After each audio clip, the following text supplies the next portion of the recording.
Hello students, in this video we will learn the use of task view icon present on the taskbar.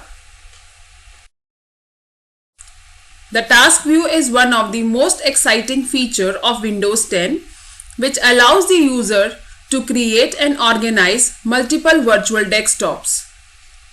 This feature enables the users to view and work in multiple desktops at a time. So let us create a new desktop. To create a new desktop, click on Task View button on the taskbar.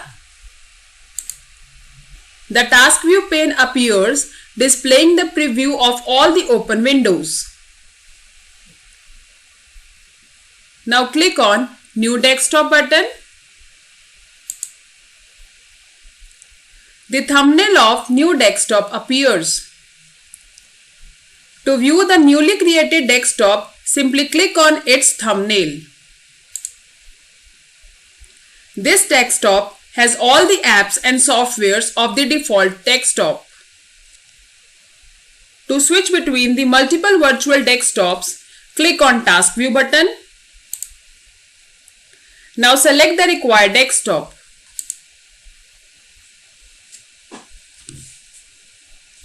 To move application between desktops, click on Task View button.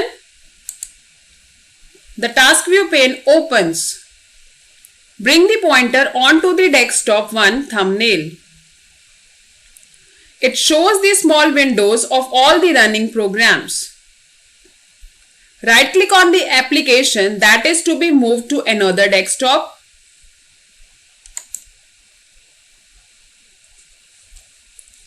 Select the Move to option in the shortcut menu. Select the desired desktop from the displaying list. Notice that the application has moved from desktop 1 to desktop 5. We can also move an application window between the desktops simply by dragging and dropping the application from one desktop to another. Notice that the application has moved from desktop 1 to desktop 5 by dragging and dropping. In this way, we can create a new desktop, switch between the multiple virtual desktops, and move application between desktops with the help of Task View button. Thank you.